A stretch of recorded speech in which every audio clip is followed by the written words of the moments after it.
എല്ലാവരും വളരെ കൃത്യമായിട്ട് കാര്യങ്ങൾ പറഞ്ഞു. ഞാൻ ഇവരൊന്നും പറയാത്ത രണ്ട് വാക്ക് പറഞ്ഞാൽ നമ്മൾക്ക് ഈ കമ്പനി തിരിച്ചു കിട്ടൽ മാത്രമല്ല നമ്മുടെ ലക്ഷ്യം. നമുക്ക് നഷ്ടപ്പെട്ടു പോയ എന്തോ ഉണ്ട്, അതും കൂടെ നമുക്ക് തിരിച്ചെടുക്കണം.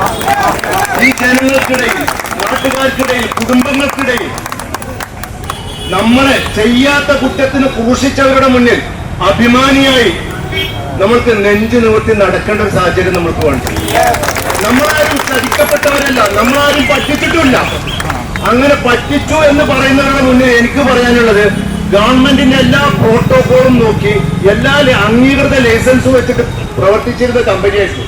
ആ കമ്പനിയിലേക്കാണ് നമ്മളെല്ലാവരും അസോസിയേറ്റ് ചെയ്ത് റെഡീം കൂപ്പൺ എടുത്തുകൊണ്ട് വളരെ നല്ല രീതിയിൽ ഈ കമ്പനി പോയിക്കൊണ്ടിരിക്കുമ്പോൾ ആരുടെയൊക്കെയോ കൃമികടി കാരണം, ഞാൻ ആ ഭാഷ ഉപയോഗിക്കാൻ ശ്രമിക്കാൻ നിങ്ങളോട്, ആരുടെയൊക്കെയോ കൃമികടി കാരണം ഇവിടുത്തെ ചില കുത്തുകളായ ഉദ്യോഗസ്ഥർ അതിന് കൂട്ടുന്നു.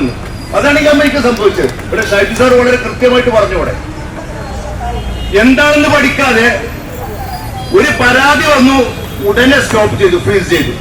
16 ലക്ഷത്തോളം വരുന്ന നമ്മുടെ കുടുംബങ്ങളും പെരുവഴിയിലേക്ക് തള്ളിവിട്ടുകൊണ്ട് ആർക്ക് വേണ്ടി? ഇത് നമ്മൾ അറിയണ്ടേ?